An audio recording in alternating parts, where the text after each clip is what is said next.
আজকে আমি তোমাদের সাথে শেয়ার করব বিরিয়ানি বানানো। তো আমি দেখো চিকেন নিলাম, চিকেনটা ধুয়ে নিয়ে এসেছি। তারপর আমি চিকেনটাকে ভালো করে ম্যারিনেট করার জন্য মশলা দিচ্ছি।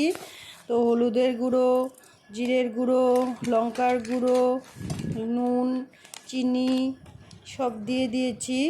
এখন দিব টক দই, মরিচের গুঁড়ো দিইনি তো দিব, মরিচের গুঁড়ো দিলাম। তারপর টক দই দিব, মরিচের গুঁড়ো দেওয়ার পর টক দই দিয়ে তারপর এই যে টক দই দিচ্ছি, দেখো টক দই দিব। তারপর টক দই দেওয়ার পরে ওটাকে সরষের তেল দিয়ে মানে ম্যারিনেট করে আধা ঘন্টার জন্য রেখে দিব ঢেকে। তারপর তোমরা দেখতে থাকো। আমি বিরিয়ানির জন্য চাউল ধুয়ে রেখে দিয়েছি অল্প সময়, মানে চাউলটা ভিজার জন্য তো রেখে দিয়েছি। তেল দিয়ে ভালো করে আমি এটাকে ম্যারিনেট করলাম, করে এখন ঢেকে রাখবো।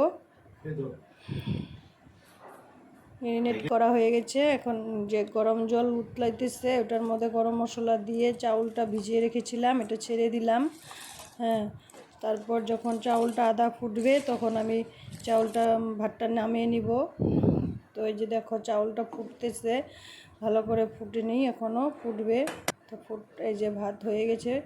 এখন আমি মিক্সিতে দিব পেঁয়াজ, রসুন, কাঁচা লঙ্কা, তারপর আদা কুচি, তারপরে দিয়ে মিক্সিতে এটা পেস্ট করে নেব। পেস্ট করে নিয়ে তারপর কড়াইতে সামান্য পেঁয়াজ কুচি দিয়ে ভাজাভাজি করার জন্য, মানে সামান্য পেঁয়াজ কুচি দিয়েছি ভাজি করার জন্য। তারপরে আদা রসুন কাঁচা লঙ্কার পেস্টটা দিয়ে দিলাম, দিয়ে অল্প টাইম ভাজি করব। তারপর চিকেনটা দিয়ে দিব। এখন দেখো ভাজি করছি অল্প সময়। এখন চিকেনটা দিয়ে দিব, ম্যারিনেট করা চিকেনটা একটু সময় পরে দিব, দেখতে থাকো তোমরা। এই যে চিকেনটা এখন ঢেলে দিয়ে দিব, দেখছো চিকেনটা এখন দিয়ে দিব।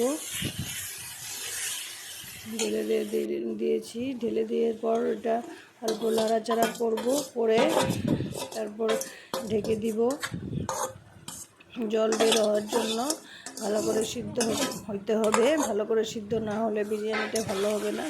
তো এটা এখন ভালো করে একটু নাড়াচাড়া করব, করে তারপর এটাকে ভালো করে ঢেকে দিব স্টিম